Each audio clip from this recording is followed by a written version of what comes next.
Welcome to the Grazing Grass Podcast, episode 103. You're listening to the Grazing Grass Podcast, sharing information and stories of grass-based livestock production utilizing regenerative practices. I'm your host, Cal Hardage. You're growing more than grass. You're growing a healthier ecosystem to help your cattle thrive in their environment. You're growing your livelihood by increasing your carrying capacity and reducing your operating cost. You're growing stronger communities and a legacy to last generations. The grazing management decisions you make today impact everything from the soil beneath your feet to the community all around you. That's why the Noble Research Institute created their Essentials of Regenerative Grazing course to teach ranchers like you easy-to-follow techniques to quickly assess your forage production and infrastructure capacity in order to begin grazing more efficiently. Together, they can help you grow not only a healthier operation, but a legacy that lasts.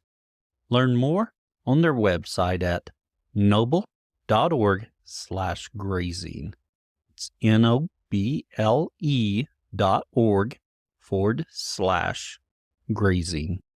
On today's show, we are going to talk about the equipment I use on my farm. I've used a lot of different types of equipment over the years, and I'm going to tell you what I like to use, what I buy, as well as a couple brands that I avoid. Granted, I'm using my experiences. Your experiences may differ, but it has taken me a while to settle on these, so I hope this is beneficial for you. Currently, I have 3 types of energizers. The first one I have is just a little Gallagher solar, I want to say like a S15. It's not very big at all, and I have a very specific use case for it. If you listen to the podcast for very long, you know, on my dad's farm, we have permanent pastures, subdivisions, so I'm able to go in and I can string up a single polywire from one side of the fence to another, and that little Gallagher solar-powered energizer works really good to power that single stretch. I have powered more stretches with it, but I quickly run to the end of it maintaining a good charge because I want it to put out a few kilovolts so those animals know not to touch it. And it works really good in those cases, and I just ground it to the fence. Now, granted, when you're grounding to a fence, you think, oh, this fence has a lot of posts in the ground, a lot of connections, it's going to be a great ground. Be careful with that because a ground is, as far as I'm concerned, the most important part of your fence. If you're hooking that clip to a T-post, make sure that T-post isn't all rusty. I prefer to hook it to a wire that's nice galvanized, and it'll make a better connection there. If you connect it to that, it's got a lot more points to connect to the T-post and go into the ground. I think that just works better rather than a single point on the back of a T-post. To be honest, that's not my preferred way. I have some little 3-foot ground rods that are a T and they go right in the ground. I much prefer to use those if I can. Occasionally I don't have one with me or something along that line, and then I will hook that clip to a T-post or to a wire. I just want to make sure it's making a good connection. And then one thing I do suggest, test that fence every day. In fact, I didn't put down on my list a fence tester. A fence tester is highly valuable. In fact, I use a SpeedRite remote, even though I'm not using SpeedRites most of the time. I like that it gives me a digital display of how many volts are going through that fence. And if there's losing some along the fence somewhere, it tells me what it's losing and the arrow and points that way. They are expensive, and I think Gallagher has one that'll do the same thing. I just haven't used it. I started with SpeedRite or Stay Fix remotes, and I have just continued to use them, even though I'm not necessarily using their energizers all the time. For the other properties we lease, I don't have those short runs. I have much greater runs of fence. In fact, in both of the long-term leases, I have a high tensile wire put up that I use as a feeder wire, basically. Now, as I've done that, I should have put up that feeder wire in a different place, at least on one of the properties, but that's a learning experience. The feeder wire carries it on places that I have short term. I don't have any high tensile up, but I do use my same energizer setup that I'll talk about just a moment. So on those high tensile feeder wires, I have a Cyclops solar box. It's probably got some kind of technical name. I probably should have looked that up. Uses a Cyclops charger in there. I think I have a Brute or a Champ. And the box is built, it has the solar panel mounted on it. It's got the solar charge controller inside it. You just have to pick up a marine deep cycle battery. Works really good. It has been my favorite. I do have two of those. One of them I'm having a little bit of trouble with, but I'm thinking my solar charge controller needs changed out. I think it's messing up. I've got to do some testing and see it. Bad news on it though. I put it in back of my pickup, had a trailer on, and I cracked the solar panel on there. So I've got to buy a new solar panel for it, but that was user error.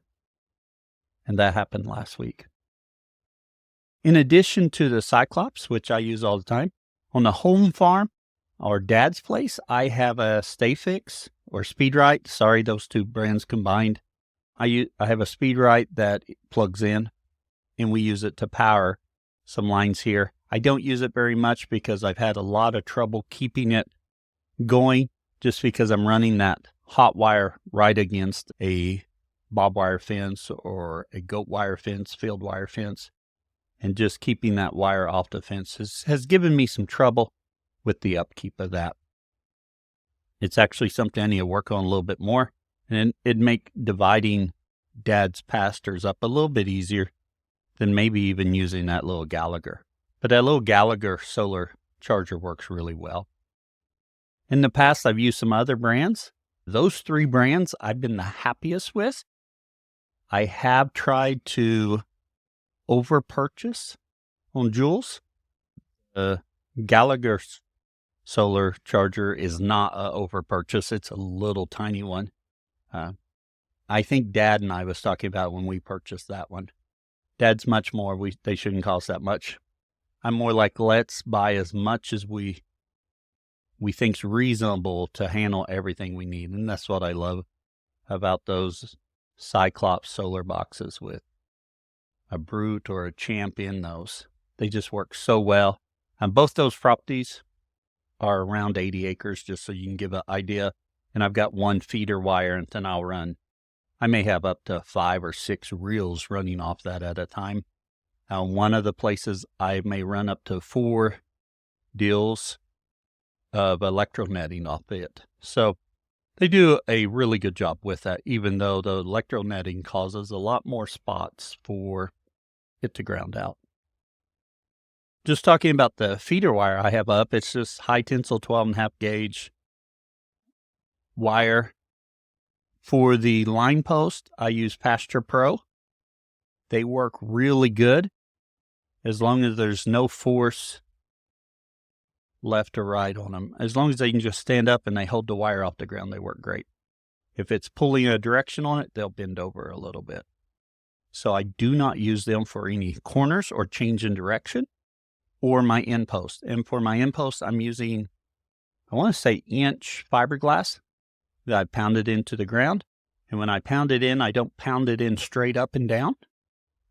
I pound it with a 10-degree leaning back away from the fence.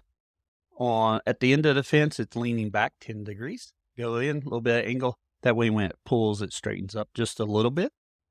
When I do a change of direction or around a corner, I just lean it back into that corner so both wires are pulling it forward. and that works reasonably well. I put them in the ground, drill a hole in them, connect them with just some soft wire, some belly wire. On the Pasture Pro, I drill a hole, and sometimes I use cotter pins, and sometimes I just use some kind of soft wire or belly wire to hold it up on the fence. On the fiberglass poles, I paint them with white enamel spray paint after I get them in place. Works reasonably well. Now, when we move on beyond those high tensile wires, I'm using my reels and I'm putting out some poly braid. I'm using tread-in post, and I am a huge advocate for O'Brien tread-in posts. I've used a number of other tread-in posts, usually locally sourced, and I think I could look at them wrong and they would break. I have since gone to whenever I need some tread-in posts, I just buy a box of 50 O'Brien tread-in posts from Ken Cove or American Grazing Lands or Powerflex and get them here. It has worked so well. I think out of however many hundred, I have one with one broken clip, and that was the clip was up and the wire got twisted around it and I was pulling on the wire, and really, I really don't know how I put that much strength on it. But anyway, it broke off that little bit. Still usable. I do have one that's smashed, but it still works great. Otherwise, it's amazing. They can bend over, they pop back up. I think they're really worth the investment. If you are going to use tread-in post, go ahead and spend the money for O'Brien's. You'll be happy you did.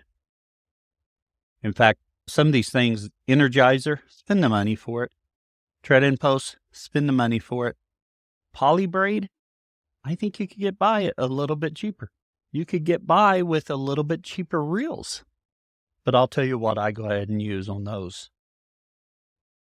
So when I'm putting up those temporary runs, I'm using O'Brien tread-in post. Now, I do use some ring top post occasionally, especially if I'm turning a corner or changing direction. I like those. And for those, I use a Gallagher ring top. I have used a number of different pigtails, and I'm just not a fan of any of them. The ring top seemed to be my favorite. Now, the ring top, the big disadvantage of it is I only have a single height I can put that wire. That's one reason I like the tread-in post. I can lower that wire, I can raise it, depending on my needs at the time. Ring top does not give me that ability, but it does provide me a little bit stouter post for that change of direction. I have recently just purchased a handful of the Gallagher ring top multi-wire ones to see how they work. And actually, little spikes on them, they've got 2 spikes, and both those spikes are metal, where the ring top that I have has that metal from the post spike, but then the other spike that you step on is just plastic. I've not had any trouble with that, but those multi-wire ring top posts are made a little bit heavier. Just my initial reaction. I haven't put them next to each other, and I haven't used those multi-wire ones yet. Something on the O'Brien's as I look at my notes that I didn't cover, you can buy those in a few different colors. I've gone with white. To me, that works reasonably well. I have heard some arguments against having white if you're in an area that gets a lot of snow. I would assume they'd be hard to see against snow. It's not a great big problem for me. Very rare is the issue. I like the white. It works really well. One thing I've seen people use the tread-in posts, the ring tops, the pigtails to figure out some way to hold the reel at the end of a run. Every time I do that, it just does not last. I've tried different things using like 3 tread-in posts, couple at an angle or something, or a pigtail or ring top with a tread-in as a brace, or even another pigtail as a brace. I've not found anything I really like. So what I use is a Terra post, and it is a steel post and goes down all the way down, since it's got 3 little legs out that really hold it stable. They're more expensive than anything else or a lot of other options, but I like them. I think they're valuable. I have a couple of them, and I'll probably get a couple more because that really, for me, works really well to make that corner or the end of a run right out in the middle of somewhere where I can't hang a post or hang a reel on a fence or something. I have used, and I do have a power post reel stand. And one thing I really like about that, it actually, you can unclip it and it's got a center part that can raise up and down to hammer that into the ground. So if you have really hard ground, that is easier to get in the ground than the Terra post. I don't use it as often, but I will use it occasionally. So both of those I really like. I'll probably increase the number of Terra posts I have. And also those come with a hook for one reel. If you're going to do multi-wires off that, you've got to buy a second adapter or second reel holder to put on it. For reels, I have a whole bunch of reels and a whole bunch of brands. And I have one brand I won't buy again. And I have a couple brands that I prefer. Probably my favorite at this point are the O'Briens. All my reels, I say all my reels, all my standard size reels are geared. So they're 3-to-1. Huge difference when you're rolling out fence and getting it back in. The smoothest feeling reel to me are the Tarragates. But I have had trouble. I've had one shipped to me that when I got it, the gears inside didn't work. And I had a second one that after a little bit of use, the gears inside quit working. And then the handle would just spin and it's not doing anything. I had to hand crank it up. I was able to get a hand rolled back up and then it started working. And I should have known better, but I used it until it messed up for me again. Tarragates, I will not buy any more of those. I've talked to one of the vendors and I've got gears to change it out. But to be honest, I buy those. I don't want to fix the gears on the inside. I want them to work when I get them. So I won't be buying any more Tarragates. I will lean towards O'Brien's, or I really like my Gallagher. I only have one Gallagher geared reel until last week, but I've only got one that's got all the features like a guard on your hand deal, hand on your grip, and a little lever that holds it onto the fence. I've heard of people talk about how that's really beneficial, keep their animals from knocking it off the fence. To me, it's just features I don't need. I'm not running into that problem. If I was running into that problem, then I would probably want that little latch to keep it on the fence. And what I'm talking about, you've got that single hook up there. It's got a little plastic lever that flips over and closes that gap so it doesn't come off the fence. So to that end, I was at the feed store the other day and they had Gallagher reels and I'm needing another reel. And they had a Gallagher economy reel. So it's a reel without all those extra features that I don't think I need. So I purchased it. Now I know right off, I don't think I'm going to like the handle of it. But I'm going to try it and see how it works for me. So to summarize that, my favorite are the O'Brien geared reels. A Gallagher comes in second. And there's a few other brands I find okay. I do not buy Tarragate geared reels anymore. Also, when you're buying reels, some reels come with a single metal hook. That's what I want. There are some reels that I'll have 2 hooks. I have a couple of those, and they are my least favorite. For one, they don't work with my Terra post.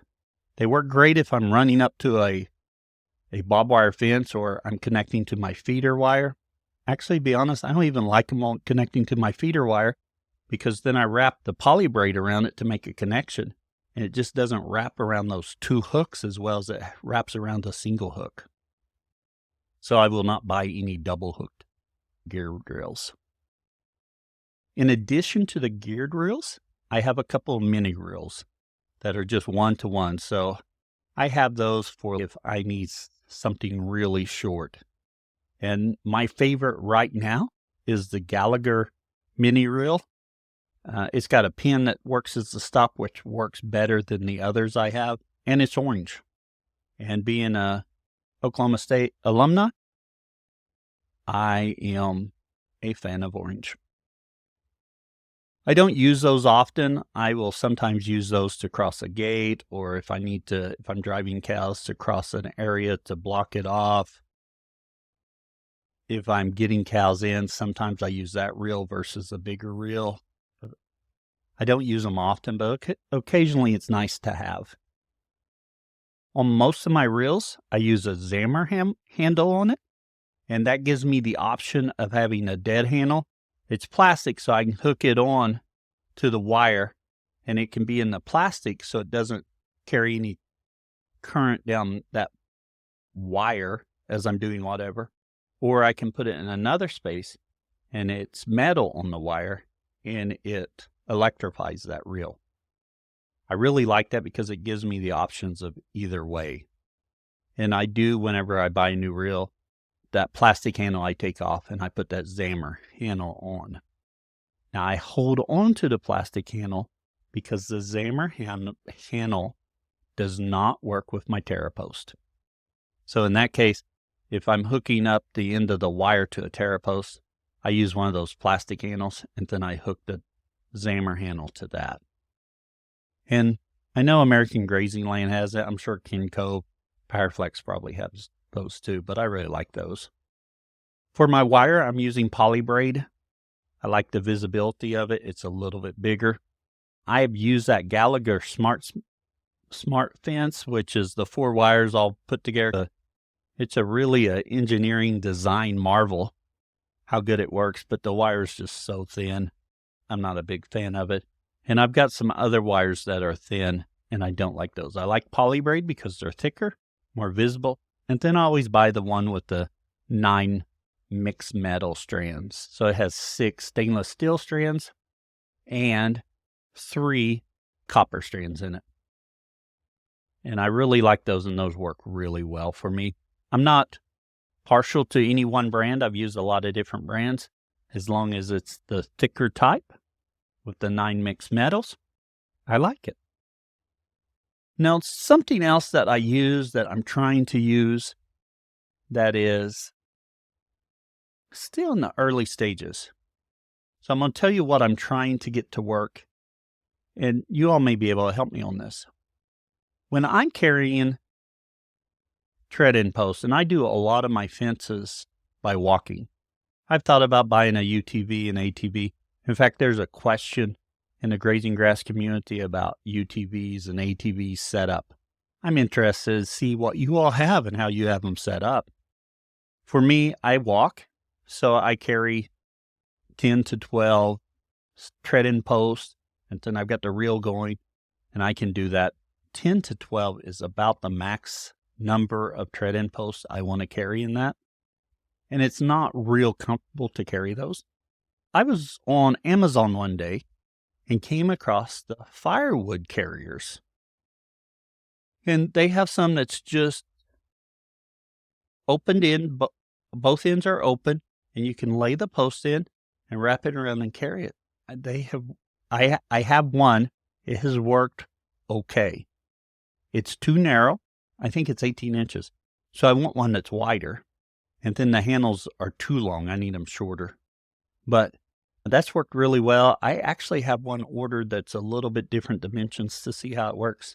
I will be sure and let everyone know in the grazing grass community how that goes for me, and if I like it. If I can find one that works good. But it's really nice to be able to carry that in my hand and not have them under my arm, pinching my arm or my side.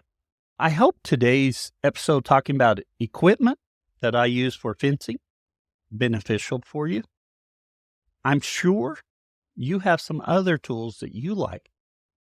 Feel free to share those, especially if you're in the grazing grass community or on the Grazing Grass podcast post about it. Let's find out what you're using, what works well for you. So as someone's looking out there thinking, I need to get started, what should I go get? Here's our suggestion. Until next time, keep on grazing grass.